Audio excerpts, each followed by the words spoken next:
В бурятском языке причастие – это особая форма глагола, которая совмещает в себе признаки имени и глагола, отвечает на вопрос «как», «что делающий», «что сделавший». Как глагол имеет времена, прошедшее, настоящее и будущее. Как имя имеет способность склоняться по падежам.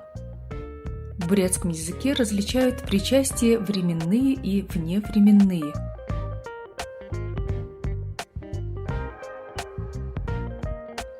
Рассмотрим временные причастия.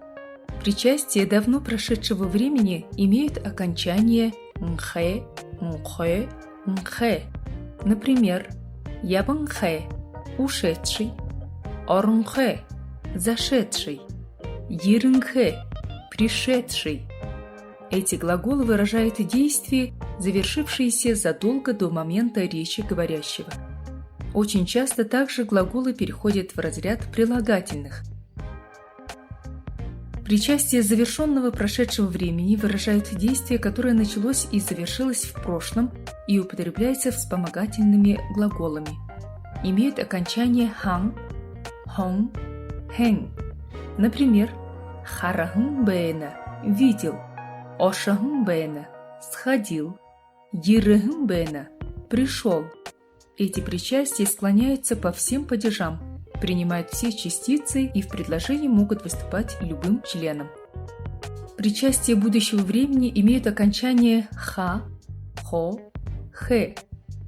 Могут употребляться с частицами притяжения и отрицания, например, «ябахы», «ябахуыш», «йирыхы», «йирыхуыпте».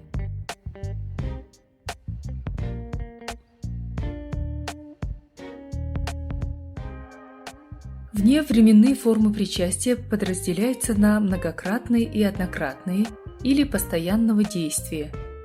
Многократное причастие выражает постоянно совершающиеся действия, имеет окончание «дак», «док», «дек». Например, «уншыдык» – читает все время, «орыдык» – приходит всегда, «бышыдык» – пишет все время.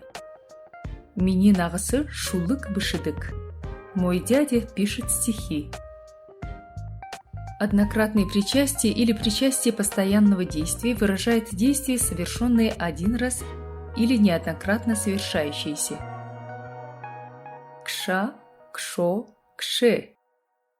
Аша, оша, уша, эша. Яша, еша, ёша. Гаша, Гоша, Гуша, Гейша. Унчыкшы, уншаша, читающий. Гуигоши, бегущий. Баряша, держащий.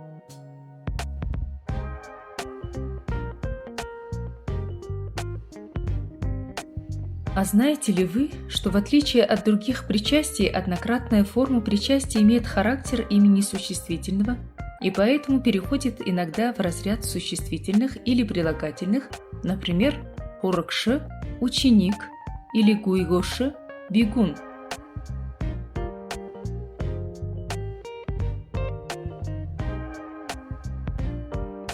Бурядар зубор бышые.